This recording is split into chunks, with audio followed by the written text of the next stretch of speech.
Hello everyone, welcome to my brand new Let's Play series of Tyranny. This is Untitled RPG, and I'm very happy to have you here with me as I, start this brand new RPG by Obsidian Entertainment using roughly the same engine from Pillars of Eternity that I played on the channel and enjoyed very much. And they were very kind to send the game my way to try out. Unfortunately, I couldn't cover it before today. The game came out yesterday.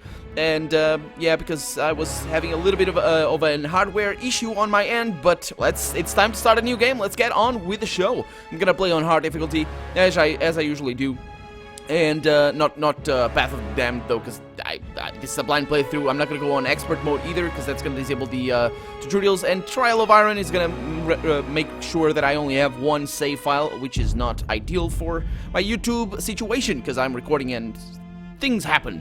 Let's see how this game is gonna be then.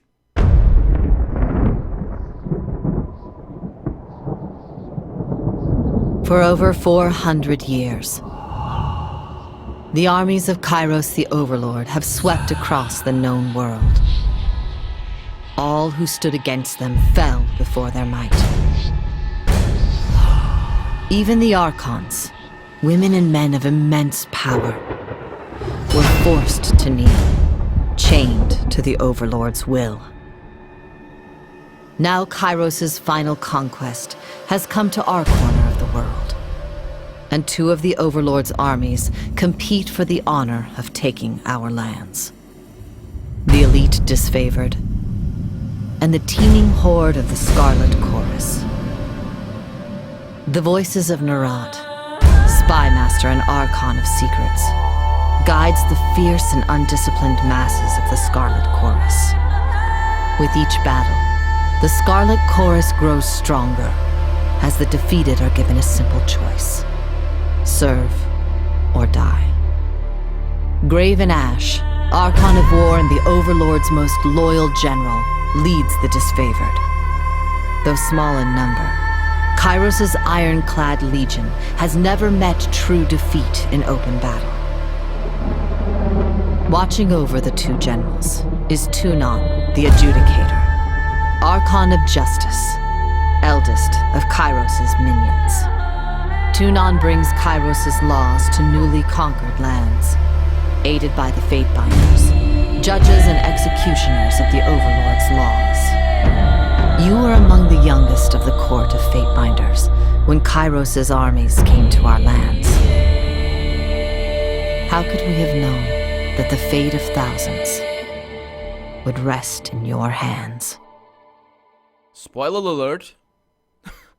Anyway, yeah, so if you're brand new to Tyranny, basically this is the world where, in the words of Obsidian, evil has won. Well, so far in the introduction sequence, we haven't really been shown how evil Kairos is. I mean, he sounds like a normal emperor, sounds like he's going about conquering stuff and all that, and that he punishes dissent, apparently. So let's get through character creation very fast. I know what I am gonna go with. That's my hair color. My hair is gonna be this one, and my beard is not gonna be any. I'm gonna go with a male noble voice. These are the voices. They sound like the voices moving cautiously from we must rest. Yeah, from Pillars of Eternity. Trouble is afoot. Yeah. Good work. There it is, and I'm gonna go with a nice tattoo over here. It's a pretty deep customization stuff for this. I'm gonna go with a nice rich blue, or the richest blue I can get, and a nice rich red. Although this one is a little bit richer, but this one contrasts a little bit better with my skin. I'm gonna go with this portrait, and yeah, I've been through here. So here you can choose why you chose or how you chose Kairos' army. Basically, the why is always you are conscripted or something like that, like a pit fighter. You earned your freedom, and then, well, they found you were a very good fighter, so they made you into the army. A hunter, that's kind of a similar story. That's the one we're gonna go for. We got Guild Apprentice, that's for mages. A Noble of Cyan, that your family is destroyed. I actually considered going with this one because my character, I got a very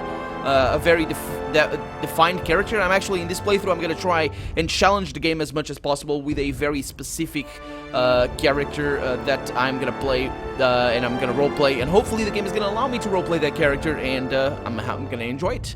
because that's what RPGs are all about, to roleplay a character that you made up. Let's see, so we got a soldier over here. It's more or less the traditional story, a lawbreaker. Same one. War Mage is a little bit of a different. You can go ahead and read it. I'm not going to get through that because I'm going to go with a hunter. When the leader of your home village spoke out of turn 1 too many times, agents of the Overlord put the walled town to the torch to contain the spread of insubordination. Sounds reasonable. The Bounding Viper tribe came across the smoking ruins of your village, and when the beast's matriarch found you frozen but unafraid, the mighty leader took you in and raised you with the protection of her tribe. For years you lived with these wild beastmen in their migratory homes throughout the mountains, but the Bounding Vipers were a dying breed. Each long winter took a greater toll than the last, and once the dwindling tribe was too weak to defend its lands, disfavored soldiers came to dispense of the ravenous scavengers your tribe had become. Fighting a human among the wild tribe, the disfavored soldiers made a point of taking you alive. News of the wild child of the north eventually spread to the Archon of Justice, and he ordered you released from captivity and delivered onto court. And that's who we're gonna be. We're basically Peter, this guy, whose name is gonna be Korra, which is a Greek word of the meaning is of no consequence. It's not actually a Greek name, but an ancient Greek name. It's an ancient Greek word, but Korra is gonna be his name, and he's gonna be bitter, is gonna be ruthless, and is gonna be cold as hell. He's gonna murder everybody that stands in his way, and is gonna want to just attain as much power and get as high up in the world after being in the slums. As it were. So yeah, you get the following. Oh, by the way, this character system, I haven't played with it yet because I mean this is a blind playthrough. I just went through character creation to decide what I wanted to do because there's a lot of stuff that you can read over here. There's all these stuff and there's lore. There's a bunch of lore that you get to know and all that. I'm gonna go. We're gonna learn it as we go. But this character system is already way better than Pillars of Eternities. So you'll see why.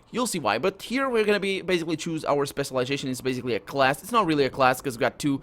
We get to choose two specializations. I'm gonna go with dual wielding over here and with a slice, which is a precise cut that makes people bleed rather than the flurry of blows that I'm not too interested in. I think if I'm gonna need to fight somebody alone, I'm gonna want to move around a little bit and make them bleed while I evade their attacks.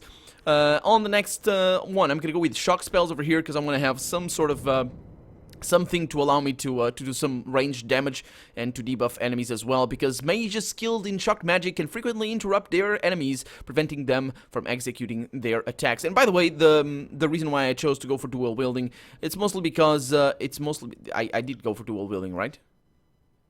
Did I? Yeah, I did. I selected that. It's because basically he's a barbarian. He's like he grew up with beasts, with beastmen, and yeah, that's gonna be how he rolls. A dual wielding, fast attack character is pretty cool, and I like that. So let's see. I'm gonna go with the. So what are the? Oh, the character colors. I like red. I usually go with red and black. It's a nice one. You could go with a yellow here, which also looks pretty cool, but it's a little bit more flamboyant than I like to be. So I'm gonna go with that. Our banner is gonna be. There's a bunch of banners that you can choose from, and you can select and can lose yourself and try to decipher the meaning of each one of these. The snakes, actually, I didn't consider the snakes. The snakes are a good thing. The snakes are a good thing. I'm gonna go with that. And of course, a white snake on a field of red because of blood, of course. So let's go with that. Our name is gonna be, as I said, Korra. Actually, isn't this a female character from an anime series or something? Nah, that means it's basically Korra is the thing outside the city. Basically the fields outside the city in ancient Greece. But anyway, I like that name, so I'm gonna go with that.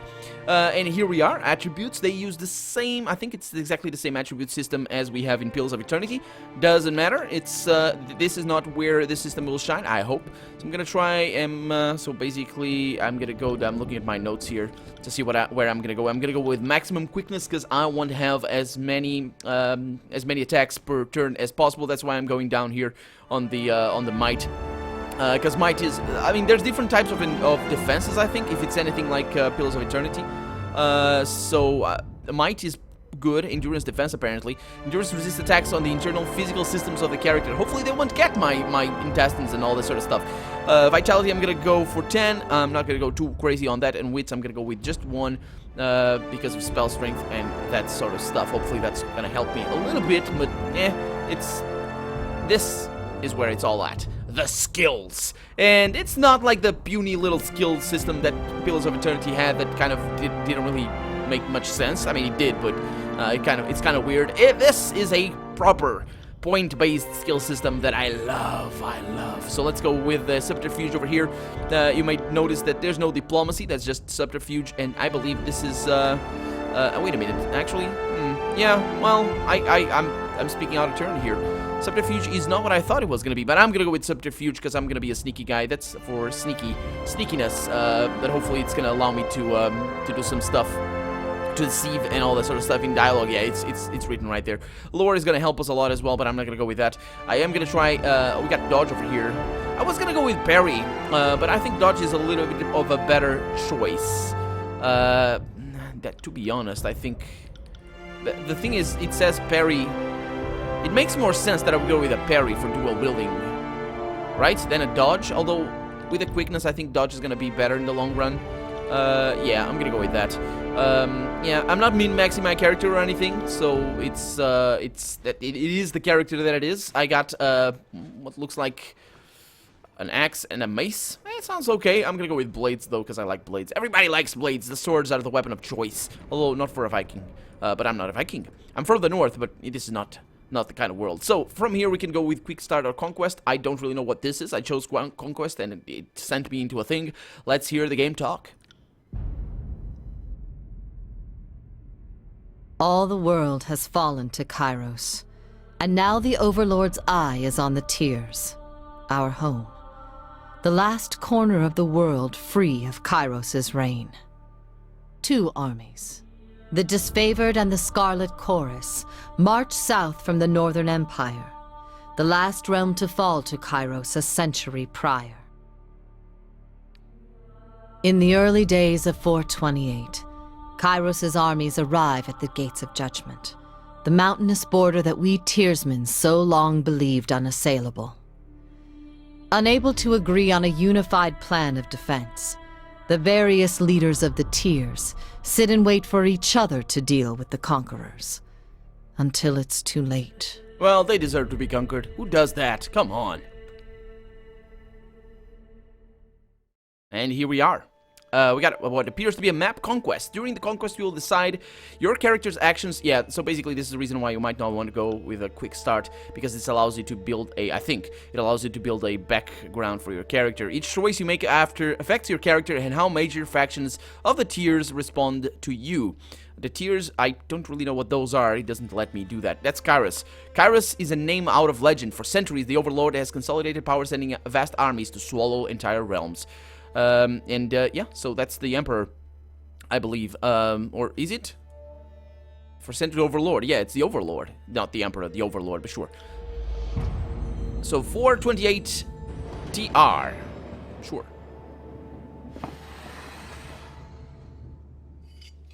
Okay. The bastard city stood on the northern border between Kairos' empire and the Tears. Built upon a natural harbor at the crossroads between realms, the city was a nexus of commerce. To the Tears, it was the center of all wealth. To a northerner, it was little more than a backwater trading post. Its symbolic status as a gateway to the continent made it a natural first target in Kairos' military conquest.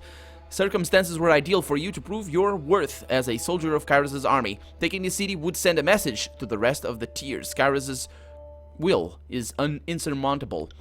Okay, so I think since my long plays try and bring down as many of the higher-ups that are above me as possible, I think maybe getting as high as possible is going to be good. I don't know what is going to be my decision. Select a token on the map. So let's see, Gates of Judgment.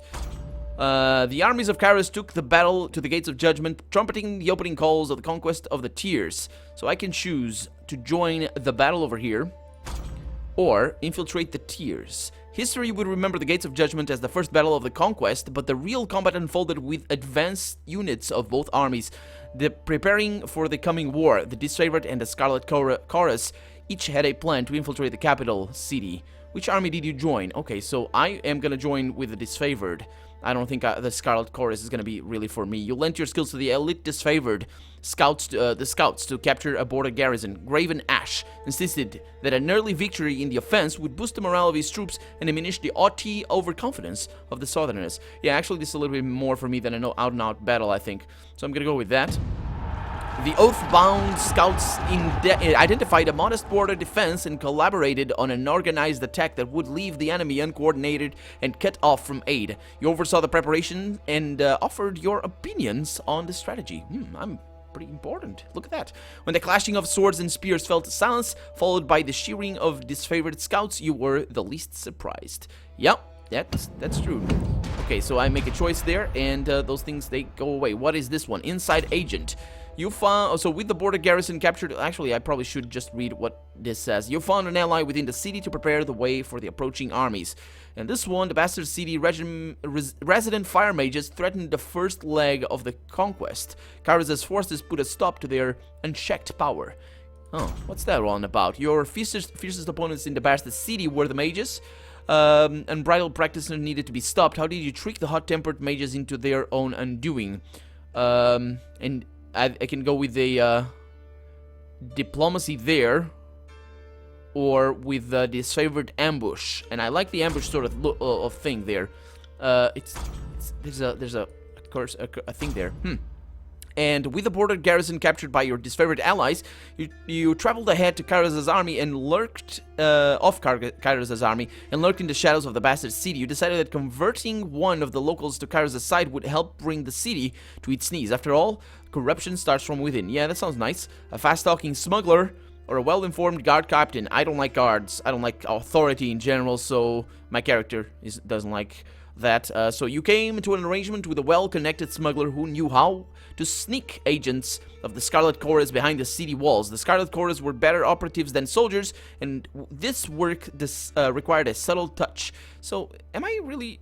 Is that true? Aren't these guys just normal, like, basically they're militia. They're sort of disorganized, in the disfavored are a little bit more organized. I think I got that impression anyway. After accepting his deserved payment, the smuggler uncovered a long-forgotten tunnel that intersected with the sewers of the Bastard City. Armed with maps of the subterranean layout, your Scarlet Chorus allies fanned out to occupy various cities' districts undercover. They spent the ensuing weeks murdering key officials and sabotaging defenses wherever possible, weakening the tier's capital under the very noses of its leaders. Betrayal of the Bastard City. Whoa, boy. Your tactics of infiltration placed you in the Bastard City ahead of the main armies. Your work softened the city defenses for the arrival of Kairos' forces, but you wanted a decisive gesture that would give your allies a meaningful advantage. How did you assist in the fall of the Bastard City? So I can go with a duel. I could duel the city marshal, or I could, what is that for? Incite a riot. That sounds good. And this one is spread fear through assassination. Nah, scare tactics. That's not really scare tactics. I guess it's terror tactics. Not really what I want. So I'm gonna go with either one of these. Incite a riot or deal with duel the city marshal. You challenge the commander of the Bastard City's defenses to an honorable fight for the death. Oh, that sounds like a thing that I would do. Yeah, pride. No, I don't want my character to be prideful. I want my character just to be barbaric. But an honorable fight? I don't think so. Let's go with this one. Yeah, spreading the word of Kairos, you converted the poor and disaffected into a hidden army of the Scarlet Chorus. Once the dust settled, the army wished to bolster their troops with these sleeper cells. Let's go with that. It didn't take much to convince the Bastard Cities downtrodden that Kairos was the superior power. You armed them with weapons and acknowledged of a signal you would raise when the city was right. As the armies appeared outside the walls, you ignited the spark that fanned their anger into a full-scale riot. The chaos they spread in Kairos' name weakened the city to such an extent that its inevitable fall was but a formality. And so far, I mean, I think our empire is pretty good. It's pretty good. It's a good empire. I like Kairos' army. I like the empire. Everything is good. We're just conquering. We're doing our business in the name of the Overlord. The Bastard City settled into a new state of normalcy. With every tower displaying Kairos' banner, your name was whispered alongside rumors of a decorated career to come. Sounds like a plan, and then I will kill whoever's on top of me and continue climbing. The armies divided into two fronts and migrated south. Tunon sent word that you were to join the next frontier of Kyrus' conquest, either as judge and overseer of the settlement of Lethian's Crossing, and I'll read about that in a little bit, or as a war advisor with the armies advancing into the realms of Apex. War advisor? Nah, I want to judge and oversee. That's kind of my plan right now. Let's see. Lethian's Crossing. Deposits of iron made the settlement of Lethian's Crossing a strategic war asset. Kyrus sent the forge-bound smith mages of exceptional skill to establish a flow of weaponry. Tunon, the adjudicator, sent one of his fate binders to ensure the enforcement of Kyrus' law. And over here we have the Apex. The troops of the Mountain Realm Apex stood idle in the safety of their valley, so cross the scarlet things. Let's go with this one, and see what happens. I'm gonna oversee these things. Oh, look at the trees, they look nice. I like the art style. Was that 2 years after or 3 years after? I don't really know. We're still in character creation, by the way. It's kind of interesting how that is done. I really like this this way of connecting with your character, because it forces you to like build a prehistory. Prehistory is not really what the word is, but like a background. Yeah, that's the word. A background for a character. So Lethian's Crossing. Years ago, Lethian the Bold founded a small merchant town at the intersection of ancient old walls. A pact between the settlers and a mercenary company meant that caravans were able to travel without fear of bandits or bane. I don't know what Bane is. And the town thrived in modest insignificance. Lethian's Crossing drew Kyrus' attention for the iron deposits in the surrounding hills. With the region under Kyrus' control, the northern smith mage could set up workshops to refine ore and arm the disfavored with the finest weapons in the known world. The Archon of Secrets dismantled a mercenary support with a generous bribe, taking the crossing in a bloodless victory. See? Look at that. We're good. This is a good empire. Tunon dispatched you to travel alongside Kyrus and Kyrus' forces, and I wish alongside Kyrus, and bring order to the region. Yeah, we're gonna do this thing. So it looks like a train sort of thing. What do we have here? The cult of Sirin, the Archon of Song's power, ensnared the mind of a disfavored soldier. And over here, the iron must flow. You found a clever solution to improve production of iron weapons and armor. I don't think clever is my middle name, so let's go with this one. The cult of Sirin. Sirin, Archon of Song, used her arcane charm to lure locals into joining Kyrus' army. As a patroness of the Scarlet Chorus, her efforts were critical to the conscription of new recruits. When an enthralled, disfavored soldier joined her cult, his company feared that the Archon was growing out of control and needed to be stopped. Really? Huh. Destroy Sirin's cult. Or send Sirin's cult to the vanguard. Sounds like a plan. In Scarlet Chorus tradition, you sent the latest batch of cultists to the front lines of the Apex campaign. Those who survived were welcome to remain in Kyrus' military, and their performance would stand as testimony to Sirin's effectiveness. Sounds like a good thing right there. Scarlet Chorus agreed to transfer Sirin's latest recruits to the front lines of the Apex campaign. Your solution... Are in the Apex campaign. That's interesting. It's the same name as the other one. Your resolution fit their traditional model of conscription, so they considered it a fair alternative. In the weeks to come, more of them returned to active duty than even Sirin herself expected, likely owing to their obsessive devotion to the Archon and her enchanting music. Yeah, sounds like a good thing that I did there, at least according to my character. I'm sure the other one would allow us to do good things as well. A red anvil, a forge-bound mage, swore allegiance to the Scarlet Chorus, creating strife between the armies. Okay, that sounds like something I don't really care for. My character, again. Ancient threats. Who protected the city from the attacks of arcane predators? So drawn to the arcane energy around the forges, mystical predators from the nearby old walls began to raid Lethian's Crossing at all hours. Both of Kyrus' army reserved their strength for the front lines of the war, and yet the city required protection. You had to delegate the responsibilities somewhere. Let's see, so choose the Scarlet Chorus or the disfavored. I'm gonna go with the Scarlet Chorus over here, but let's see what I have to do over here. One of Kyrus' smith mages swore allegiance to the Scarlet Chorus. Jealously hoarding the secret of iron forging, the disfavored demanded the smith's immediate return.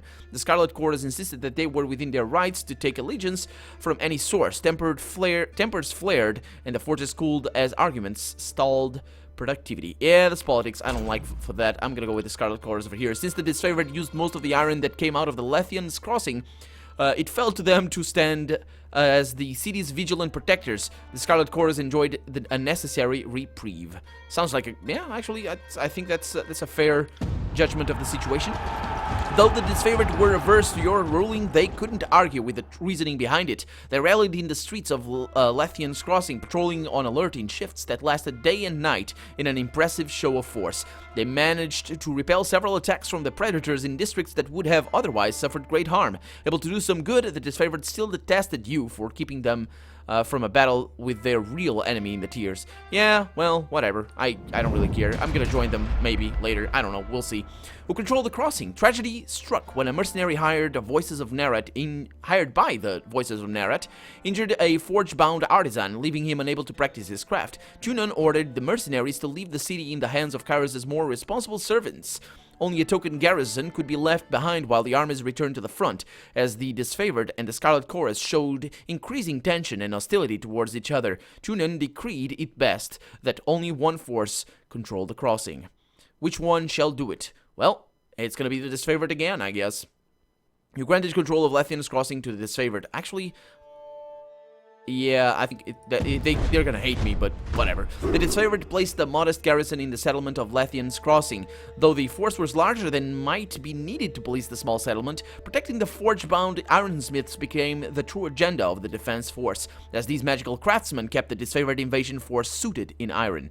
Relieved at the departure of the Scarlet Chorus, the citizens of Lethian's Crossing felt they got the least of two burdens. They received word from Graven Ash thanking you for your decision. The Forge-bound and their weaponry could not be entrusted to the Voices of Narada.